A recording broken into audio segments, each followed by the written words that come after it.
Welcome to TNPSC வாகை. நாம் இப்போ டிஎன்பிஎஸ்சியில் கேட்குற பர்சன்டேஜ் ரிலேட்டடான ஒரு சம் பார்ப்போம். What percentage of an hour in 36 seconds? பாருங்கள், 36 வினாடி என்பது ஒரு மணியில் எத்தனை சதவீதம் ஆகும்னு கேட்டிருக்காங்க. ஒரு மணி அப்படின்னா நம்ம 1 ஹாரில் எத்தனை மினிட்ஸ் இருக்கும்னா 60 மினிட்ஸ் இருக்கும் இல்லையா? ஒரு மணி நேரத்தில் 60 நிமிடங்கள் இருக்கும். ஒவ்வொரு நிமிடங்களையும் 60 வினாடிகள் இருக்கும். மொத்தமாக ஒரு மணி நேரத்தில் நம்ம நிமிடங்களாக மாற்றிக்கலாம். ஏன்னா அவங்க கேட்டிருக்கிறது 36 வினாடி என்பது ஒரு மணியில் எத்தனை சதவீதம்னு கேட்டிருக்காங்க. அதனால் நம்ம கொடுத்துருக்குற இந்த ஒரு மணியை நம்ம என்ன பண்ணிக்கலாம்னா 36, அதாவது வினாடிகளாக மாற்றிக்கலாம்.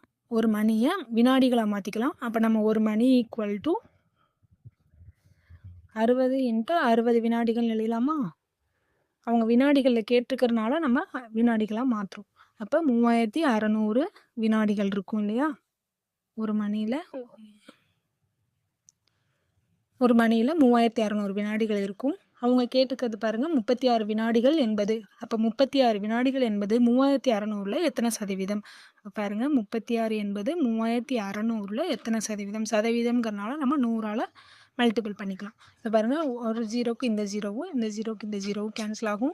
ஒரு 36 ரெண்டுமே கேன்சல் ஆகிட்டு கிடைக்கிறது 1 தான் கிடைக்கும் இல்லையா? அப்போ 1%ங்கிறது பி ஆப்ஷனில் இருக்குது. அவங்க வினாடிகள்னு கேட்டிருக்கனால தான் நம்ம வினாடிகளாக மாற்றிருக்கோம். மாற்றி ஆன்சர் பாருங்கள், 1% தான் ஆன்சராக கிடச்சிருக்கு. பி ஆப்ஷன் தான் கரெக்டான ஆன்சர்.